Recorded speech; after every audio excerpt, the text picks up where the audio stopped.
Chronicles 1, Part 28.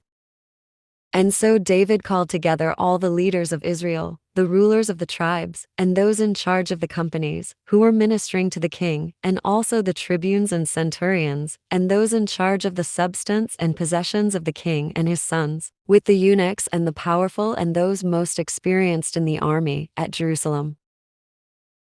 And when the king had risen up and was standing, he said, "Listen to me, my brothers and my people. I thought that I would build a house, in which the ark of the covenant of the Lord, the footstool of our God, might rest. And so I prepared everything for its building. But God said to me, 'You shall not build a house to my name, because you are a man of war, and have shed blood.' Now the Lord God of Israel chose me, out of the entire house of my father, so that I would be king over Israel forever.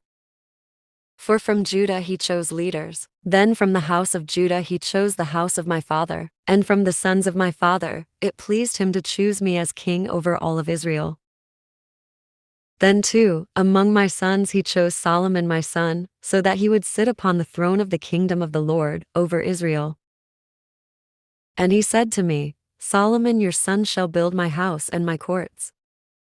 For I have chosen him to be to me as a son, and I will be to him as a father. And I will make firm his kingdom, even unto eternity, if he will persevere in doing my precepts and judgments, as also today.' Now therefore, before the entire assembly of Israel, in the hearing of our God, keep and seek all the commandments of the Lord our God, so that you may possess the good land, and may bequeath it to your sons after you, even forever. And as for you, my son Solomon, know the God of your father, and serve him with a perfect heart and a willing mind. For the Lord searches all hearts, and understands the thoughts of all minds. If you seek him, you will find him. But if you abandon him, he will cast you aside for eternity. Now therefore, since the Lord has chosen you, so that you would build the house of the sanctuary, be strengthened and accomplish it." Then David gave to his son Solomon a description of the portico, and the temple, and the storerooms, and the upper floor, and the innermost rooms, and the house of propitiation. And indeed also of all the courts that he had planned, and the outer rooms on all sides, for the treasuries of the house of the Lord, and for the treasuries of the holy things, and for the divisions of the priests and the Levites, concerning all the works of the house of the Lord and all the items in the ministry of the temple of the Lord. There was gold by weight for every vessel of the ministry, and also silver by weight for the diversity of vessels and equipment. Then too, he distributed gold for the lampstands and their lamps, according to the measure of each of the lampstands with their lamps. Similarly also, he distributed silver by weight for the silver lampstands with their lamps, according to the diversity of their measure. Also, he gave gold for the tables of the presence, according to the diversity of the tables. Similarly too, he gave silver for the other tables of silver. Also, he distributed from the purest gold for the small hooks and the bowls and the censers, as well as for the little lions of gold, in accord with the precise measure of the weight, for lion after lion.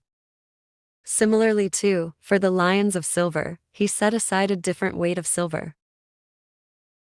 Then, for the altar on which the incense was burned, he gave the purest gold. And from the same he made the likeness of the chariot of the cherubim, with extended wings, which is veiling the ark of the covenant of the Lord.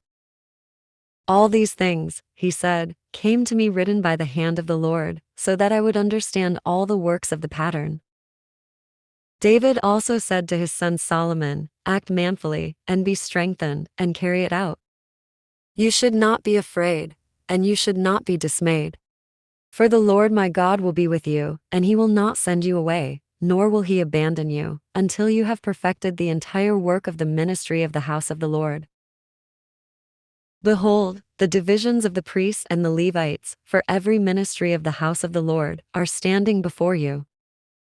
And they have been prepared, and so they know, both the leaders and the people, how to carry out all your precepts." Thank you for watching. If you like the content on this channel, please press subscribe, the like button or comment below. We'd love to get your tips. See you next time.